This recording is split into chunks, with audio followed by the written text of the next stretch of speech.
ओम शांति। ओम शांति। आज प्यारे बाबा के 16 तारीख के महावाक्य हैं। बाबा बोले, मीठे बच्चे, तुम्हें संगम पर सेवा करके गायन लायक बनना है। मीठे बच्चे, तुम्हें संगम पर सेवा करके गायन लायक बनना है। फिर भविष्य में पुरुषोत्तम बनने से तुम पूजा लायक बन जाएंगे। इस समय जो हम कर्तव्य करते हैं वो हमें हमारा गायन करते हैं और पवित्रता की धारणा हमें पूजन योग्य बनाती है। इसलिए बाबा ने आज हम बच्चों को कहा कि सेवा करके गायन योग्य, जो जिसने सेवा की वैसा वैसा उसका गायन है।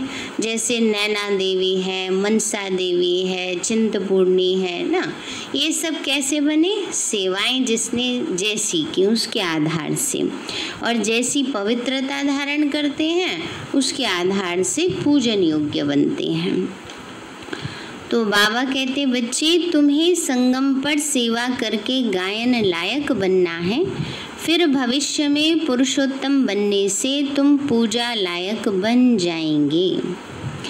प्रश्न है, कौन सी बीमारी जड़ से समाप्त हो तब बाप की दिल पर चढ़ेंगे? बाबा बोले, देह अभिमान की बीमारी। इसी देह अभिमान के कारण सभी विकारों ने महारोगी बनाया है। यह देह अभिमान समाप्त हो जाए तो तुम बाप की दिल पर चढ़ो। कल भी बाबा ने कहा था ना, देह अभिमान की बीमारी सबसे कड़ी है। तो बाबा कहते यही क्या बना देती है? महारोगी बना देती है। दूसरा, दिल पर चढ़ना है तो विशाल बुद्धि बनो, ज्ञान चिता पर बैठो। विशाल बुद्धि बनना माना छोटी छोटी बातों में उलझे नहीं, फंसे नहीं, परेशान नहीं हो। बाबा कहते विशाल बुद्धि बनो, ज्ञान चिता पर बैठो, रूहानी सेवा में लग जाओ और वाणी चलाने के साथ साथ बाप को अच्छी रीति याद करो ना। वाणी चलाने के साथ साथ बाप को अच्छी रीति याद करो। गीत है, जाग सजनिया जाग, नवयुग आया। ओम शांति। मीठे मीठे रूहानी बच्चों ने गीत सुना। रूहानी बाप ने इस साधारण पुराने तन द्वारा मुख से कहा। बाप कहते हैं, मुझे पुराने तन में पुरानी राजधानी में आना पड़ा। अभी यह रावण की राजधानी है। बाबा कहते हैं मैं पुराने तन पुरानी राजधानी में आता हूँ। ये कैसी राजधानी है? रावण की। तन भी पराया है क्योंकि इस शरीर में तो पहले से ही आत्मा है। मैं पराये तन में प्रवेश करता हूँ। अपना तन होता तो उसका नाम पड़ता, हमारा नाम बदलता नहीं। मुझे फिर भी कहते हैं शिव बाबा। गीत तो बच्चे रोज सुनते हैं। नवयुग अर्थात नई दुनिया सतयुग आया। अब किसको कहते हैं जागो? आत्माओं को, क्योंकि आत्माएं घोर अंधियारे में सोई पड़ी हैं। बाबा कहते किसको जगा रहे हैं? आत्माओं को बाबा जगा रहे हैं। शरीर से तो जाग गए, तन से तो जाग गए, लेकिन अंदर से तो सोए पड़े हैं ना। इसलिए बाबा कहते बच्चे आत्माओं को, क्योंकि आत्माएं घोर अंधियारे में सोई पड़ी हैं, कुछ भी समझ नहीं है, बाप को ही नहीं जानते।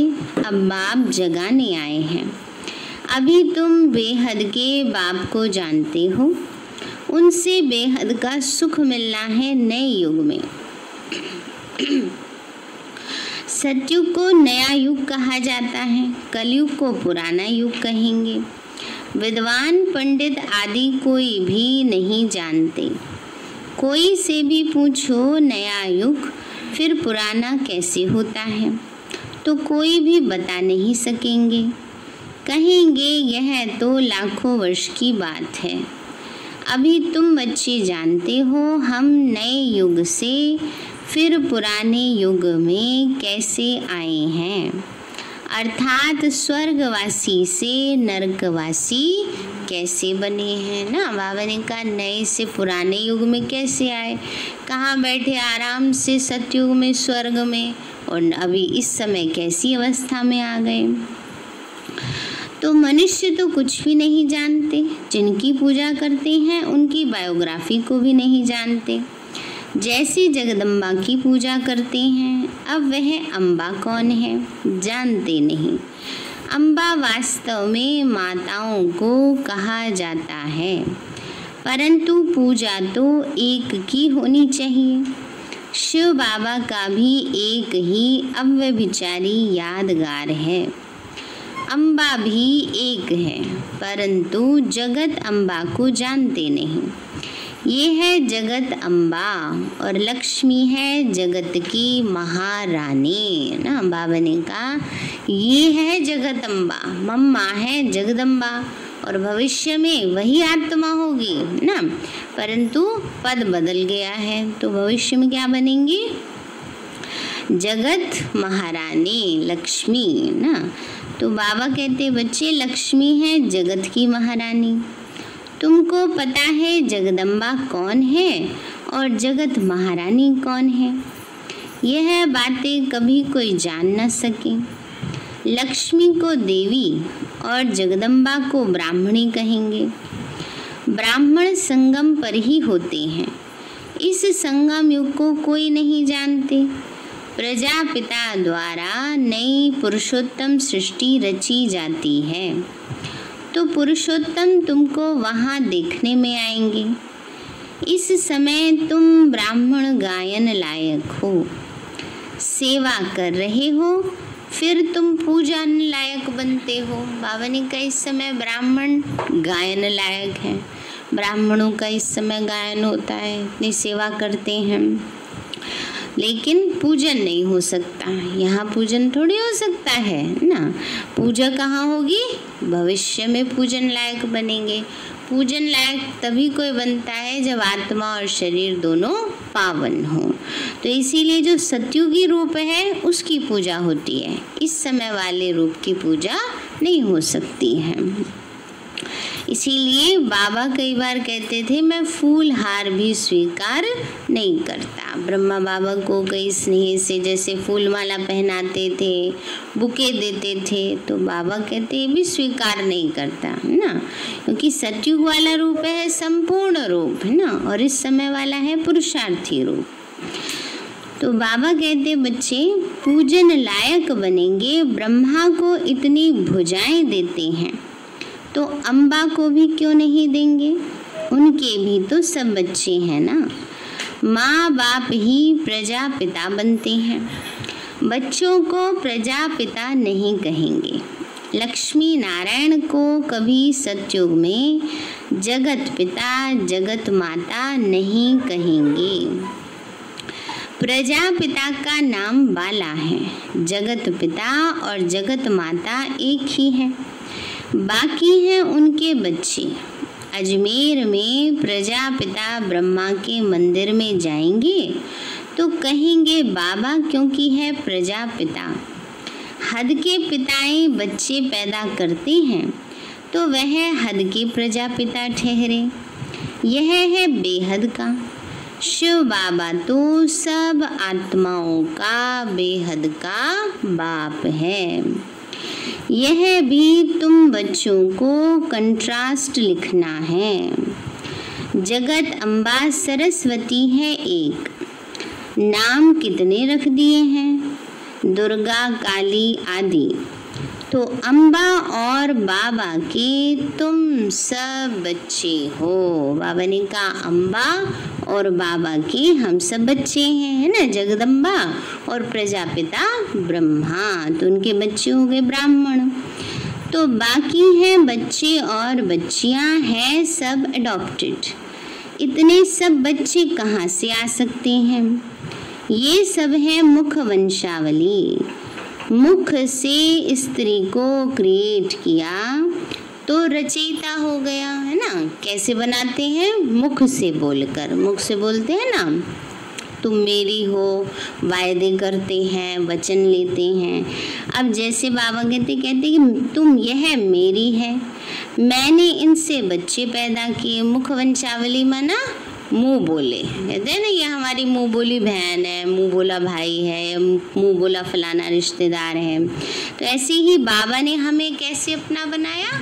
मुंह से बोलकर अपना बनाया है। तो बाबा कहते हैं बच्चे यह सब है एडॉप्शन, यह फिर है ईश्वरीय मुख द्वारा रचना।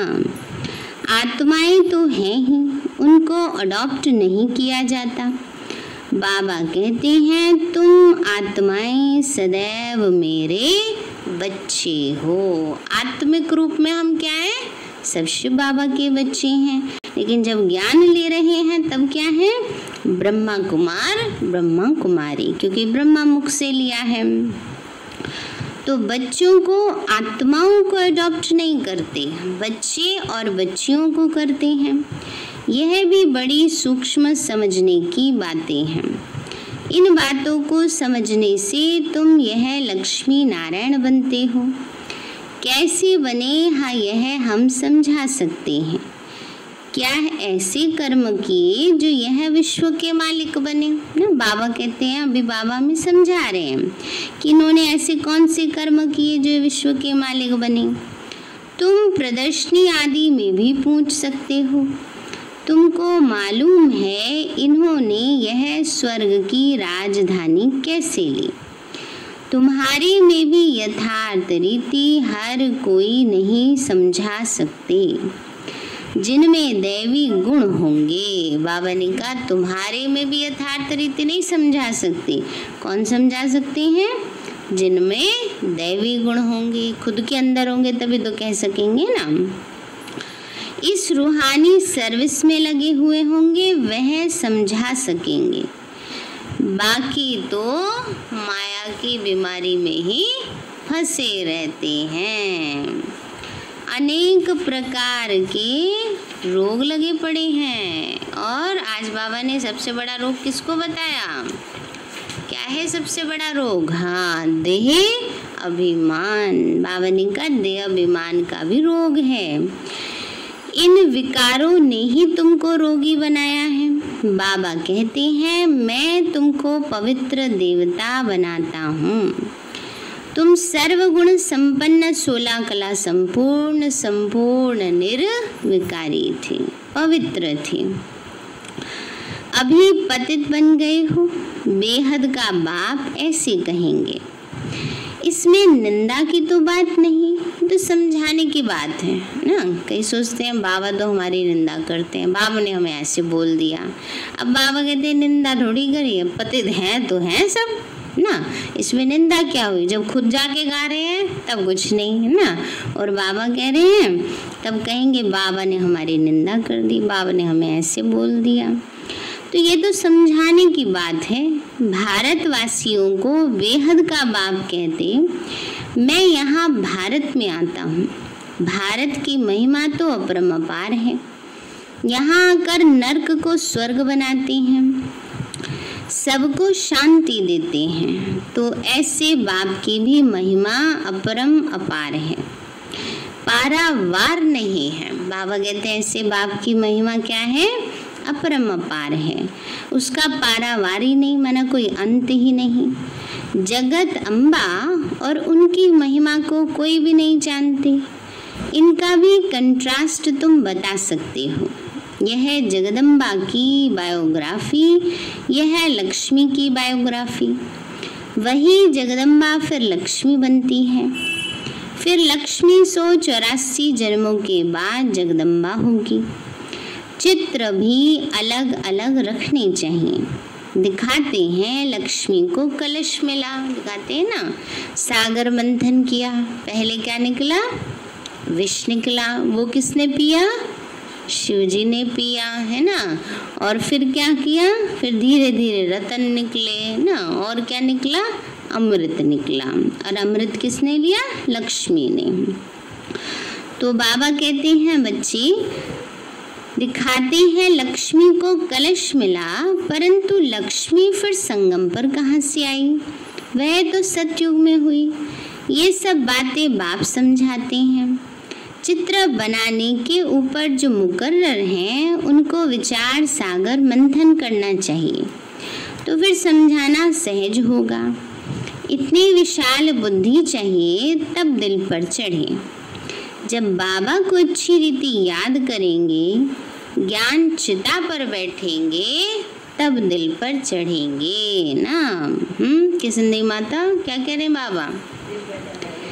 हाँ, बाबा ने कहा जब बाबा को अच्छी रीति याद करेंगे।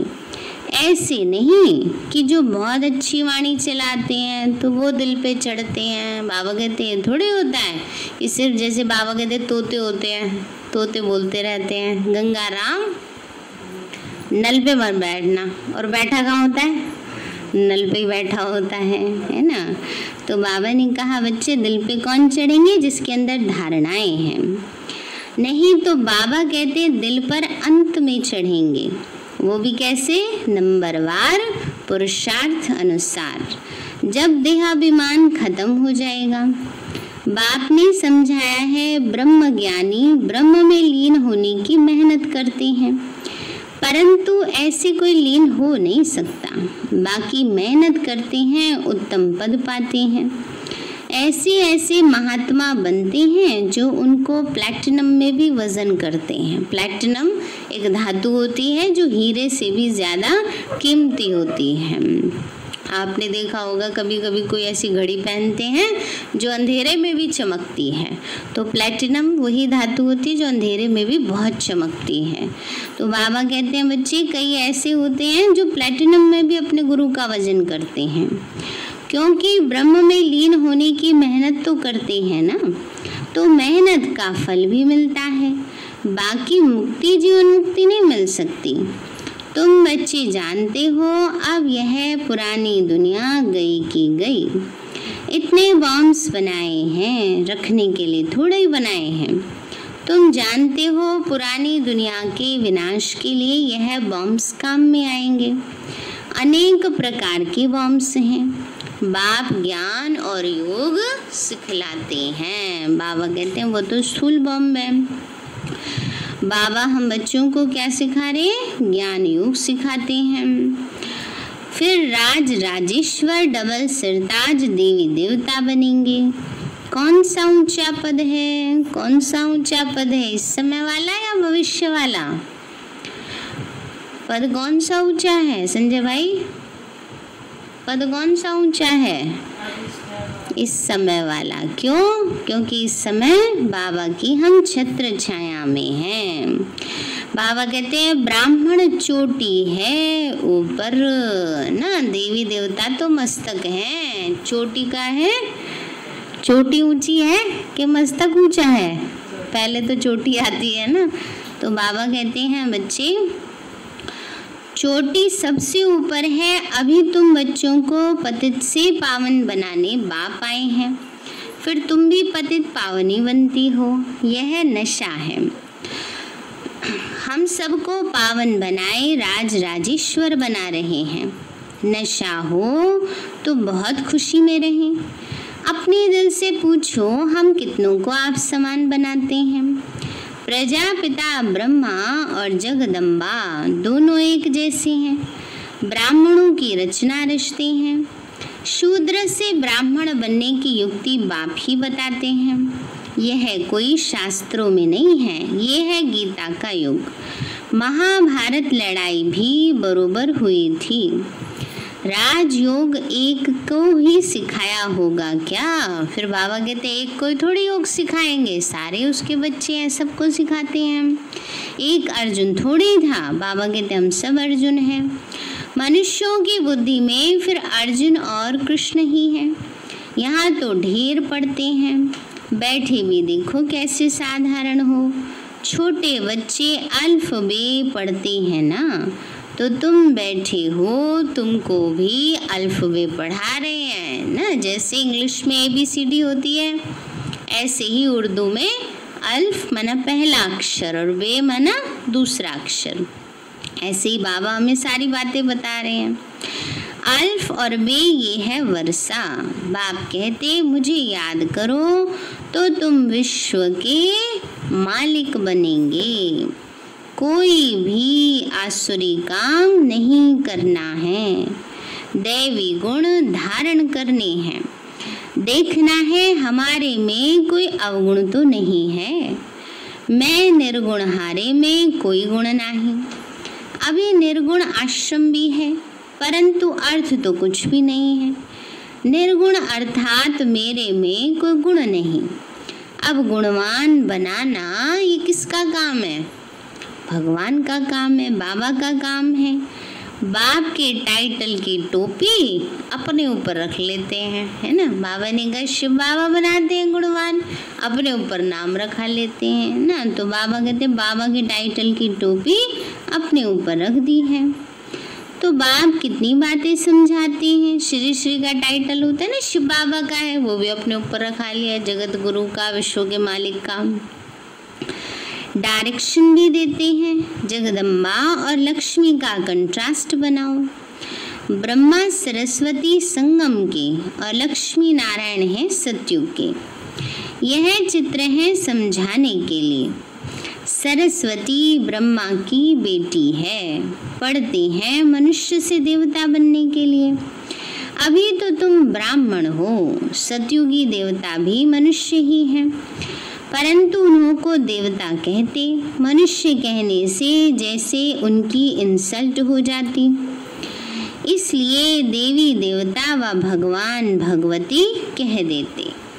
अगर राजा रानी को भी भगवान भगवती कहें तो फिर प्रजा को भी कहना पड़े ना। बाबा ने कहा राजा रानी को भगवान भगवती कहें तो प्रजा को भी कहना पड़े, इसीलिए देवी देवता कहा जाता है। त्रिमूर्ति का भी चित्र है। बाबा कहते हैं सतयुग में इतने थोड़े मनुष्य और कलयुग में इतने बहुत मनुष्य, वो कैसे समझाएं। इसके लिए फिर गोला भी जरूर चाहिए। प्रदर्शनी में इतने सबको बुलाते हैं, कस्टम कलेक्टर को तो कभी कोई ने निमंत्रण ही नहीं दिया। अब उस समय नहीं दिया होगा कस्टम कलेक्टर को, तो बाबा ऐसे समझा रहे हैं कि उनको भी निमंत्रण दो, है ना। जैसे और मिनिस्टर्स को देते हैं या और कोई पद पोजीशन वाले को देते हैं, ऐसे सबको बुलाना चाहिए। सब तक संदेश तो पहुंच जाए, कोई आए नहीं आए संदेश तो मिल जाए ना। तो ऐसे ऐसे विचार चलाने पड़े। इसमें बड़ी विशाल बुद्धि चाहिए। बाप का तो रिगार्ड रखना चाहिए। हुसैन के घोड़े को कितना सजाते हैं, पटका कितना छोटा होता है, घोड़ा कितना बड़ा होता है। आत्मा भी कितनी छोटी बिंदी है, उसका श्रृंगार कितना बड़ा है। यह अकाल मूर्त का तख्त है ना। तो सर्वव्यापी की बात भी गीता से उठाई है। बाबा कहते मैं आत्माओं को राजयोग सिखलाता हूँ, फिर सर्वव्यापी कैसे होंगे। बाप टीचर गुरु सर्वव्यापी कैसे होंगे। बाबा कहते मैं तो तुम्हारा बाप हूँ, फिर ज्ञान का सागर भी हूँ ना। बाबा कहते हैं बाप भी हूँ और ज्ञान का सागर भी हूँ। तुमको बेहद की हिस्ट्री ज्योग्राफी समझने से बेहद का राज्य मिल जाएगा। दैवी गुण भी धारण करने चाहिए। माया एकदम क्या करती है, गिरा देती है, नाक से पकड़ लेती है। नाक से पकड़ना माना, एक बारी शिलू दीदी ने क्लास कराई थी। बाबा अलग अलग बात कहते ना, माया कान पकड़ लेती है, माया घूसा मार देती है, माया नाक से पकड़ लेती है। नाक से पकड़ना माना नाज न घरे दिखाना, है ना। तो बाबा को दिखाने लगते हैं, है ना। तो इसलिए माया क्या किया, माया ने नाक से पकड़ लिया ना। कान से पकड़ती है तो क्या करते हैं, सुनी सुनाई बातों के वश हो जाते हैं। बाबा की मुरली सुनते नहीं हैं ना। तो इसलिए बाबा कहते बच्चे माया एकदम नाक से पकड़ लेती है, और फिर माया नाक से पकड़ेगी तो क्या होगा, दुनिया में अपनी तरफ खींच लेगी। चलन बड़ी गंदी हो जाती है। फिर लिखते हैं ऐसी ऐसी भूल हो गई। बाबा काला हम कहते हैं कि काला मुंह कर दिया। यहाँ तो पवित्रता सिखाई जाती है। फिर अगर कोई गिरेंगे तो फिर उसमें बाप क्या कर सकते हैं ना, बाबा तो समझा ही सकते हैं, बाकी करो ना करो तो बच्चों के ऊपर है। तो बाबा कहते हैं उसमें बाप क्या कर सकते हैं। घर में कोई बच्चा गंदा हो पड़ता, काला मुंह कर देता, तो बाबा कहते हैं इससे तो तुम क्या कहेंगे हैं, हाँ मर जाते तो अच्छा है ना। ऐसे क्रोध में आकर बोल देते हैं माँ बाप भी। बेहद का बाप भले ड्रामा को जानते फिर भी कहेंगे तो सही ना। बाबा कह रहे हैं बेहद का बाप जानता है कैसे जाएंगे बच्चे, काम भी ऐसे उल्टे करेंगे, फिर भी समझाना तो पड़ेगा ना। बाबा कहते कहना तो पड़ता है ना, तो कहेंगे तो सही ना, नहीं तो बच्चे फिर क्या कह देते हैं, बाबा आपने हमें कभी बताया ही नहीं। इसलिए बाबा कहते कहेंगे तो सही ना। तो तुम औरों को शिक्षा देकर खुद गिरते हो तो 1000 गुना पाप चढ़ जाता है। कहते हैं माया ने थप्पड़ मार दिया। माया ऐसा घूंसा मारती है जो एकदम अक्ल ही गुम कर देती है। बाप समझाते रहते हैं आंखें बड़ी धोखेबाज हैं, कभी भी कोई विकर्म नहीं करना है। तूफान तो बहुत आएंगे क्योंकि युद्ध के मैदान में हो ना, पता भी नहीं पड़ेगा कि क्या होगा। माया झट थप्पड़ लगा देती है। अभी तुम कितने समझदार बनते हो, आत्मा ही समझदार बनती है, आत्मा ही बेसमझ थी, अब बाबा समझदार बनाते। बहुत देह अभिमान में है, समझते ही नहीं कि हम आत्मा हैं। बाप हम आत्माओं को पढ़ाते, हम आत्मा इन कानों से सुन रहे हैं। अब बाबा कहते कोई भी विकार की बात इन कानों से न सुनो। बाप तुम्हें विश्व का मालिक बनाते हैं, मंजिल बहुत बड़ी है। मौत जब नजदीक आएगा तो फिर तुमको डर लगेगा। मनुष्यों को मरने के समय भी मित्र संबंधी आदि कहते हैं ना कि भगवान को याद करो या अपने गुरु जो भी हैं उनको याद करो। कोई तो अपने गुरु को आदि को याद करेंगे, देहधारी को याद करना सिखलाते हैं। बाप तो कहते हैं माँ मेकम याद करो, यह तुम बच्चों की ही बुद्धि में है। बाप फरमान करते हैं माँ मेकम याद करो। देहधारियों को याद नहीं करना है, माँ बाप भी देहधारी है ना। मैं तो विचित्र हूँ, विदेही हूँ, इसमें बैठ तुमको ज्ञान देता हूँ। तुम अभी ज्ञान और योग सीखते हो। तुम कहते हो ज्ञान सागर बाप द्वारा हम ज्ञान सीख रहे हैं राज राजेश्वरी बनने के लिए। ज्ञान सागर ज्ञान भी सिखलाते हैं और राजयोग भी सिखलाते हैं।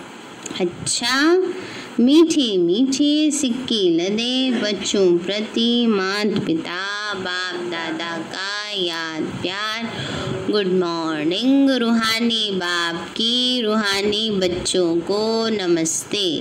रूहानी हम बच्चों की रूहानी माता पिता बाप दादा को नमस्ते नमस्ते नमस्ते बाबा नमस्ते। धारणा के लिए मुख्य सार है समझदार बन, माया के तूफानों से कभी हार नहीं खाना है। बाबा ने कहा समझदार बन, माया के तूफानों से हार नहीं खाना। आंखें धोखा देती हैं, इसलिए अपनी संभाल करनी है। कोई भी विकारी बातें इन कानों से नहीं सुननी है। और कोई सुनाता ही रहे तो क्या करें? सुनाने वाले तो सुनाएंगे ना। तो एक कान से सुनो, दूसरे से 2 कान किस लिए मिले हैं ना, निकाल दो।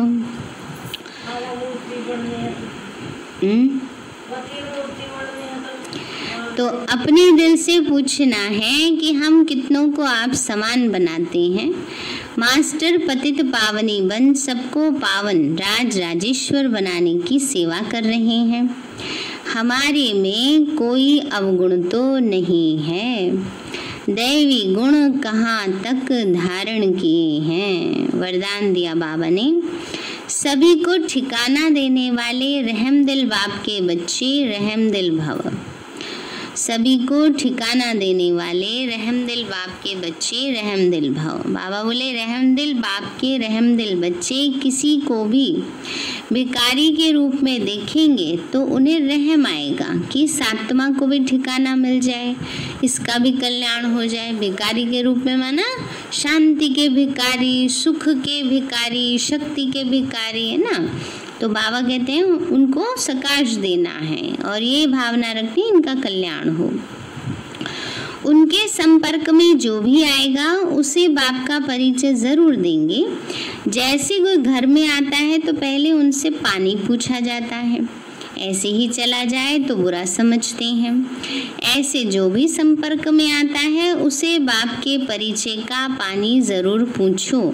अर्थात दाता के बच्चे दाता बनकर कुछ न कुछ दो ताकि उसे भी ठिकाना मिल जाए ना। बाबा ने कहा कुछ ना कुछ ज्ञान की पॉइंट ऐसे सुना दो जो उसके मन को शांति मिल जाए ना। तो बाबा ने कहा ऐसे दाता के बच्चे बनकर कुछ ना कुछ ज्ञान दान करो, सुख के शांति के वाइब्रेशन दो कि उसका कनेक्शन बाबा से जुड़ जाए। स्लोगन है, यथार्थ वैराग्य वृत्ति का सहज अर्थ है जितना न्यारा उतना प्यारा। यथार्थ वैराग्य वृत्ति का सहज अर्थ है जितना न्यारा उतना प्यारा। न्यारा किससे बनना है? घर से? हम तो न्यारे हो गए हैं बाबा से भी न्यारे नहीं बन जाना। न्यारा बनना है देह अभिमान से, देह के भान से न्यारा। जितना देह भान से न्यारा होंगे उतना ही प्यारा बनेंगे, वो भी बाबा का प्यारा बनना है। सारे हैं मीठे बच्चे, तुम्हें संगम पर सेवा करके गायन लायक बनना है। फिर भविष्य में पुरुषोत्तम बनने से तुम पूजा लायक बन जाएंगे। प्रश्न है, कौन सी बीमारी जड़ से समाप्त हो तब बाप के दिल पर चढ़ेंगे? बाबा बोले देहाभिमान की बीमारी। इसी देहाभिमान के कारण सभी विकारों ने महारोगी बनाया है। यह देहाभिमान समाप्त हो जाए तो तुम बाप के दिल पर चढ़ो। दूसरा, दिल पर चढ़ना है तो विशाल बुद्धि बनो, ज्ञान चिता पर बैठो, रूहानी सेवा में लग जाओ और वाणी चलाने के साथ साथ बाप को अच्छी रीति याद करो। गीत है, जाग सजनिया जाग नवयुग आया। अच्छा, ओम शांति। मीठे बाबा, आपने हमें सब कुछ दिया, आपका पदम गुणाबार शुक्रिया। प्यारे बाबा, आप हमें ज्ञान गुण शक्तियों वरदानों और सद्बुद्धि से भरपूर करते हो, आपका बार बार शुक्रिया। मीठे बाबा, आपने मुझ आत्मा को, इस सेवा स्थान को, विश्व की सर्वात्माओं को निर्विघ्न बनाया, आपका बार बार शुक्रिया। प्रकृति के पांचों तत्वों का भी शुक्रिया, साइंस के साधनों का भी शुक्रिया, लौकिक अलौकिक परिवार का भी शुक्रिया। हे तन, तुम्हारा भी शुक्रिया। विश्व की सर्वात्माओं का और ब्रह्मांड की सारी शक्तियों का, सब प्रकार का सहयोग देने के लिए शुक्रिया। मीठे बाबा, मुझ आत्मा ने जाने अनजाने में जिन भी आत्माओं को मनसा वाचा कर्मणा दुख दिया है, मैं उन सभी से क्षमा चाहती हूँ। मुझे क्षमादान दिलाओ। और जिन आत्माओं ने मुझे दुख दिया है, विघ्न रूप बने हैं, मैं उन सभी को दिल से क्षमा करती हूँ। सबका कल्याण हो, सबको सुख शांति सद्बुद्धि मिले और बाबा के सेंटर की सेवाएं खूब बढ़ती जाएं। शिव बाबा से सारी शक्तियाँ मुझे आत्मा में समा रही हैं, पूरे शरीर में फैल रही हैं, पूरे घर में फैल रही हैं, पूरी कॉलोनी में फैल रही हैं, पूरे देश पूरी दुनिया में फैल रही हैं। सब प्रकार के वायरस नष्ट होते जा रहे हैं। मैं आत्मा परम धाम में चमकती हुई मणि हूँ।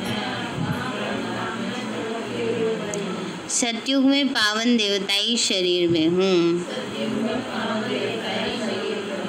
मैं अष्टभुजाधारी देवी दुर्गा हूँ। विघ्न विनाशक गणेश हूँ। मैं बाबा की छत्र छाया में पलने वाली सर्वश्रेष्ठ ब्राह्मण आत्मा हूँ। मैं फरिश्ता हूँ। ओम शांति।